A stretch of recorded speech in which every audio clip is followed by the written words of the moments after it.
भारत में इतिहास लेखन को लेकर कई तरह के विवाद हैं। कई लोगों का कहना है कि भारत में वामपंथी विचारधारा के साथ इतिहास लिखा गया, तो कोई कहता है कि इतिहास से छेड़छाड़ सही नहीं है। इसी बीच गृह मंत्री अमित शाह ने आज एक कार्यक्रम में कहा कि अंग्रेजों ने भारत छोड़ दिया है और भारतीय परिप्रेक्ष्य से इतिहास लिखने का समय आ गया है।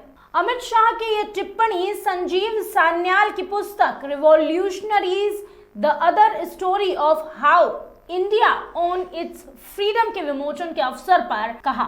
अमित शाह ने कहा कि अदर स्टोरी शब्द इस पुस्तक का सारांश है।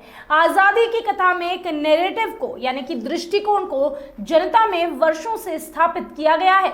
इतिहास लेखन और शिक्षा के माध्यम से जनता पर इस एक दृष्टिकोण को थोपा गया। मैं ये नहीं कहता कि अहिंसक स्वतंत्रता संग्राम में संघर्ष की कोई भूमिका नहीं है या ये इतिहास का हिस्सा नहीं है। ये इतिहास का हिस्सा है और इसका बहुत बड़ा योगदान है। लेकिन अहिंसक आंदोलन हो या सशस्त्र क्रांति, दोनों की नींव 1857 की क्रांति में ही रखी गई थी।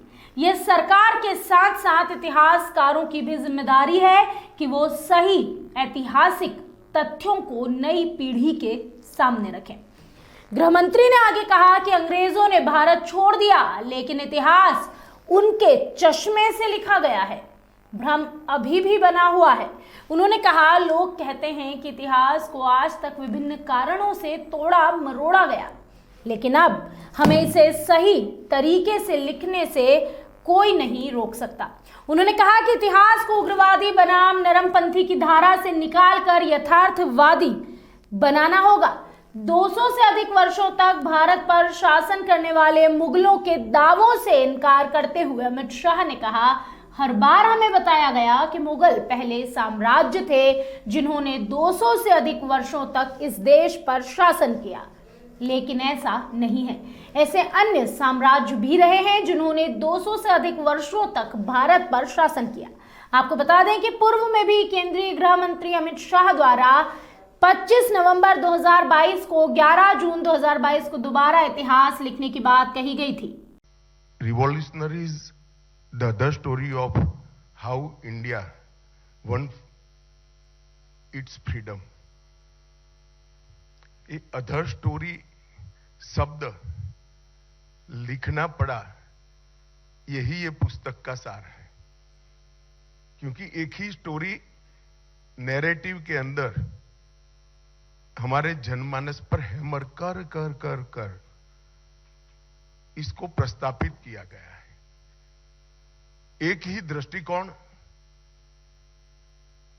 जनमानस में शिक्षा के माध्यम से, किंवदंतियों के माध्यम से, इतिहास के लेखन के माध्यम से थोपा गया है। जो दृष्टिकोण थोपा गया है, मैं ऐसा नहीं कहता कि अहिंसक आंदोलन का देश की आजादी में कोई योगदान नहीं है या वो इतिहास का हिस्सा नहीं। वो बहुत मजबूत हिस्सा है और बहुत बड़ा योगदान है अहिंसक आंदोलन का। और कांग्रेस के नेतृत्व में जो मूवमेंट चली, वो मूवमेंट का बहुत बड़ा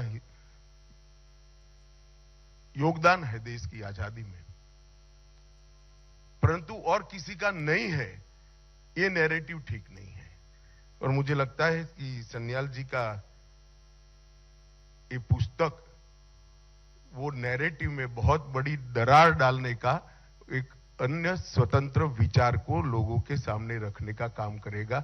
ये बहुत उपयोगी है, कम से कम आने वाली पीढ़ियों के लिए। क्योंकि देश के आजादी का एनालिसिस अगर करते हैं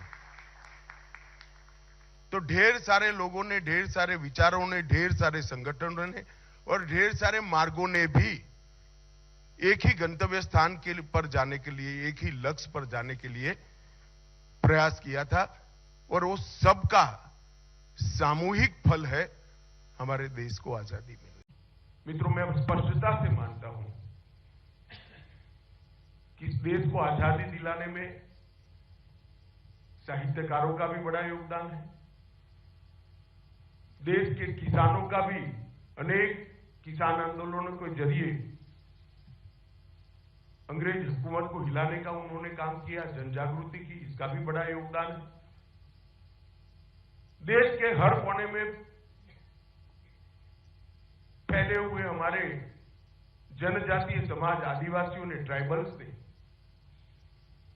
अपनी परंपरा को हम प्रदूषित नहीं होने देंगे, इसलिए अनेक जगह पे अंग्रेजों के खिलाफ शस्त्र उठाए, लड़े, मरे।